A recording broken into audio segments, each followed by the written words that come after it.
Oh, if I don't have a Valentine this year, I'm airing everyone out. I am thinking, fuck, I don't have a Valentine this year. I don't gotta plan no dates and sit there begging on the edge of my seat if he's gonna ask me to be his Valentine. I don't gotta have to spend like $2 on a gift for a man who's probably cheating on me. I don't have to do none of that shit. I can just sit back and relax and make other people do phone swaps. I don't gotta spend no money and get some bullshit in return. What a life. What a better life. Honey, if looks could kill, you'd be harmless. The fact that you spent Valentine's Day alone saying you have the better life while praying for other people's happiness to crash reeks of expired shelf life and the desperate need to convince yourself you're the prize when you're actually the penalty. But as part of a community that promotes men's peace, we thank you for choosing to remain single. May it stay that way until the end. Send this video to your ex. Happy Valentine's Day. I miss you. Please take me back. Please, please, please. Fuck. Please, fuck. Oh my god, I messed up. Please. Please take me back. Fuck. Oh my god. Happy fucking Valentine's Day. This ridiculous holiday. We're all cooked. If you're in a relationship, 1, how? 2, I'm impressed. 3, stay in it. Don't go looking for something better, because on the outside here, we all hate each other, okay? Guys just want to be hoes. They want to fuck everyone. They don't want to commit. When they're finally ready to settle down, you know, she's got to be a virgin, and they probably have some sort of issues, I don't know, like being vulnerable. And for girls, well, the expectations on guys is from the jump, day 1, you gotta be fucking golden, okay? Even if you're just exploring, you don't know where it's headed, you know, pressure's on, okay? There's no room for mistakes. There's no room for learning. And of course, she's not going to tell you what she wants. You're supposed to just assume. So no wonder relationships are so daunting. And of course, we can't forget you have to play games. You have to act like you're not interested when you like them. If they text you, you can't be available, and you have a life, right? I do have a life, but I am available because I'm single. If they take this long to answer, blah, blah, blah, double it. What the fuck does this shit even fucking mean? Can we just be normal and simple, please? What's normal and simple nowadays is that men have learned to walk away from delusional liabilities who demand the world while offering nothing but dead weight. You aren't the prize you think you are. You're a bad investment that every smart man has already passed on. We've realized that staring at a ceiling fan is infinitely more fulfilling than navigating the maze of your entitlement. Even though I'm single, I'm so excited for Valentine's Day. I love Valentine's Day, and it's because I have the best plan ever. And so if you're single too and dreading it, steal my plan and have the best day ever. So here's how it starts. You wake up, you go to the spa, you get a massage. Start the day with a massage. Right away, massage. Maybe get a coffee first or a nice little matcha. Then straight to the massage. Then spend a little bit of time at the day spa after the massage. Do the whole hot sauna, then steam room, then cold plunge. And repeat that at least 3 times, right? Hot, dry sauna, steam room, cold plunge. 3 times. Then leave, get some nice lunch, maybe something light, maybe a nice little overpriced salad or something.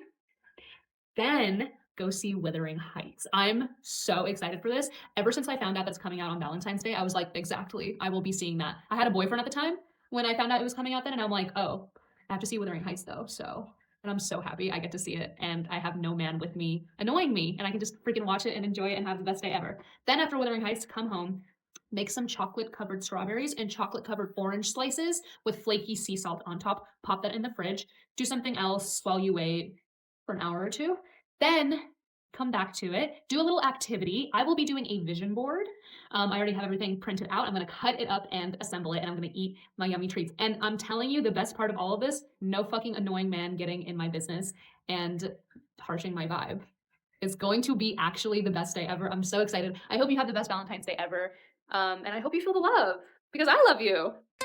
Y'all are constantly screaming about rent and food costs, but you're suddenly ready to torch a paycheck on a spa day just to distract yourself from being alone. That's not self-love. That's bad math and desperate coping. You're eating an overpriced salad and watching a movie about toxic misery because you can't get a text back for free. Hey, auntie, your vision board better include a bankruptcy lawyer, because funding this level of delusion is expensive. Here I am on Valentine's Day, not worried about a single man. I'm 99% peace over here. But there is still 1% of me that's like, ugh, about him. So it's Valentine's Day today. And I woke up this morning to a text. And all it was a shackers. Happy Valentine's Day. Sure, my boyfriend last year bought me flowers on Valentine's Day, but then he also cheated on me with a 19-year-old. So I'd rather be single. Valentine's Day 2026 update. The cards are still intact in the purse. We handed 0 out. I think there were collectively 4 dudes at the bar that we were at, taller than me. Don't know if any of them were actually older than me, so a little bit of a problem. The phone number was not worthy of being handed out. It is what it is. I appreciate all of you that thought I was very confident in having 3 boxes. I'm glad I only bought 1 box of 12. So tomorrow, the real day, V-Day, the day of the day, we're gonna give it a whirl. But we tried. We put ourselves out there. Again, it's supposed to be fun. And that's the best part, is I'm not crying on a couch like I was in a relationship 2 years ago. I'm out, I'm putting myself out there, I'm with friends, I'm having some fun. And if someone's cute, I'm gonna hand them my number. Period. As you should. Stay tuned tomorrow. For context, she printed business love cards to hand out to strangers, but failed because smart men avoid bars on Valentine's Eve, specifically to dodge desperate women hunting for a last-minute victim. So she ends up walking the streets after getting rejected by an empty room because men are at home, not giving a fuck. Save those cards for next year. Maybe in 2027, the bears will magically learn to speak and accept you. My mom called to ask if I had any Valentine's Day plans. I told her I didn't. She was like, we better find some. Why do I have to find my own man? You're the mother. You should be sending me one. An Andrew Jackson. Perhaps a Benjamin Franklin, if you're feeling generous. Put in a card. Shoot it my way. I'm only 33 years old. I'm the child. Guys, this is my first single Valentine's Day in 7 years.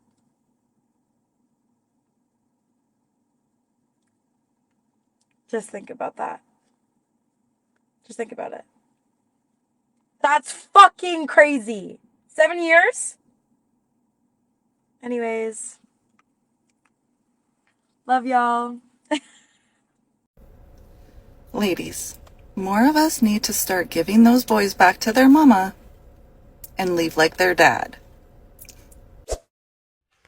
I'm in such a good mood today, and I just want to share my positive energy and my thoughts because I feel like I have some insight as someone that has spent basically every Valentine's Day alone. I used to be so bitter about Valentine's Day and I used to hate the day, but over the years I've kind of just realized in general, today's society, it's just about love. I think a common misconception about people who are maybe single, don't have friends, don't have kids or things like that is that we just don't have love in us, but I think that's so untrue. I have so much love to give, and just because I'm not in a relationship and I don't want to be in a relationship doesn't mean that I don't want to spread love everywhere I go, because I do. For example, I love my local Starbucks baristas so much. I love my mom more than words could ever possibly explain. I love the people who plow the roads at night so that we're able to drive in the morning after a snowstorm. Like, I have love for these people. I love my car. My car's name is Gina Lulu Bargita. I love you, Jeej.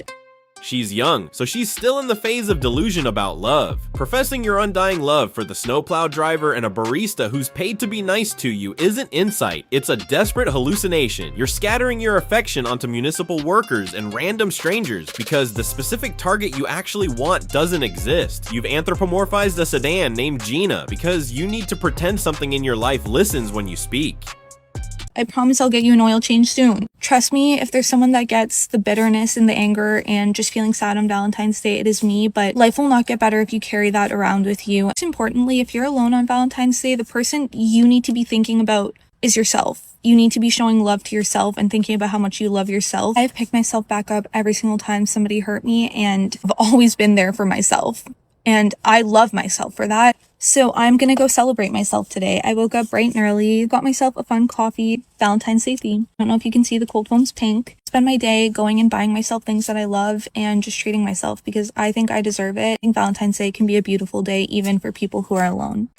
Prioritizing pink cold foam over your car's critical oil change is the exact reason you're single. You choose cheap aesthetics over basic stability every single time. Celebrating yourself for constantly recovering from rejection isn't a victory lap. It's an admission that you're a recurring emotional disaster. Buying yourself gifts with your own money is just a frantic attempt to fill the passenger seat with shopping bags so you don't have to look at the empty space.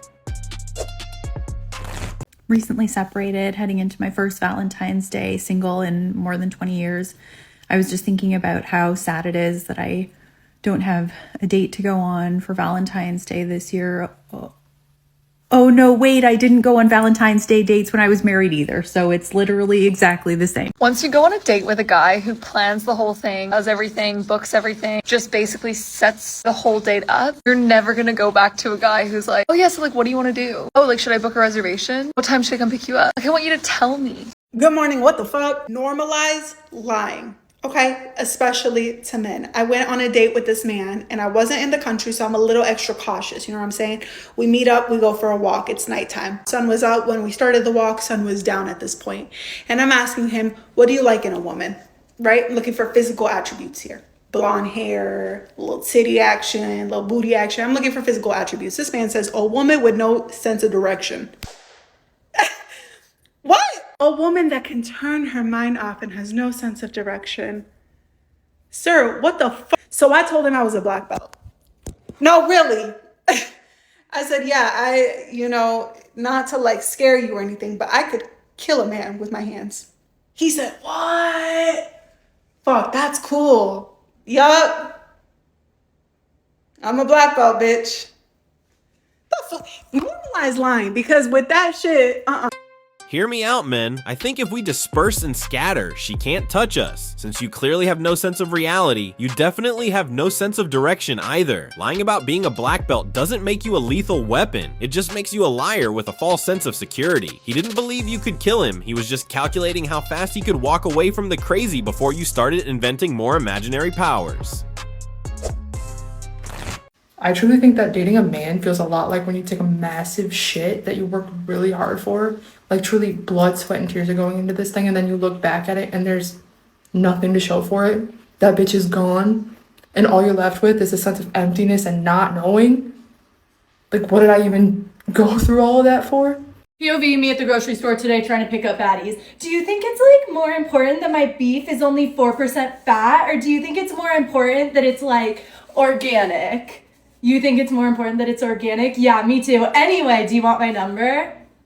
I think I nailed it. Okay, let's go give it a shot. Can we normalize Valentine's Day being for the girls and the gays? Is that possible? Is that possible? Because the minute we start recognizing that Valentine's Day is actually for the girls and the gays, we all start going out, yeah?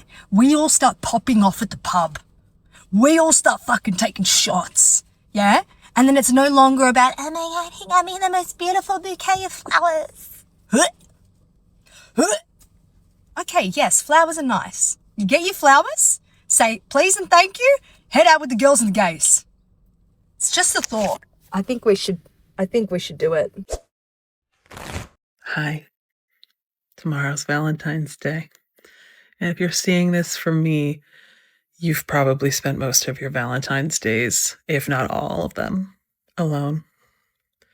And I know exactly what that feels like. I know people like to go off on this holiday because it's just meant to, sell cards and chocolates. But as someone who didn't go on their first date until the age of 32, this day was always so hard. Waiting until 32 for a first date isn't a journey. It's a massive flashing warning sign that the market rejected you for over a decade. That nervous laugh is the sound of you realizing you wasted your prime years being invisible. You didn't save yourself for the right one. You were just left on the shelf until the clearance sale started. It represented everything I'd never had and everything I thought I would have by now. And if that's you, it's okay to be sad. It really is. Because even though I've found my person now, I still remember all these days. And I still feel echoes of it. And I remember how lonely it was.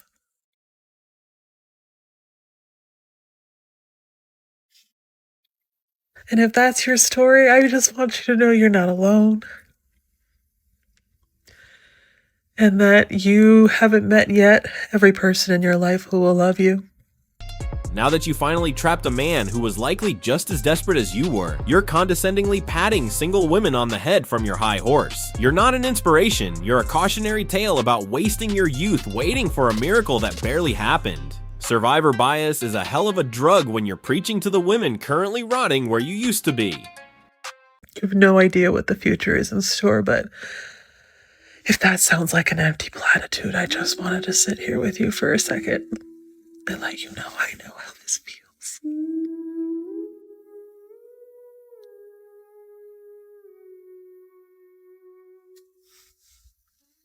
If you're struggling tomorrow, do me one thing. Do something to celebrate you, something that you love, and this is your challenge. Do it. Tell me about it. Bonus points if you take a picture. I used to buy my favorite kind of chocolate, vanilla buttercreams from Stever's in Rochester. I used to buy a new outfit, and I would take myself out to dinner or buy a new book and sit at home. Buying a new outfit just to sit on your couch and eat chocolates alone isn't celebrating yourself. It's a depression ritual with a receipt. Asking other lonely women to send you photos of their sad little pity parties is just farming engagement from misery. You're basically asking for proof of life from people who are dead inside. Because even if I didn't have anyone to love me, I love myself. Even when that's hard to say. So I'm in a new chapter now of my life, and I'm so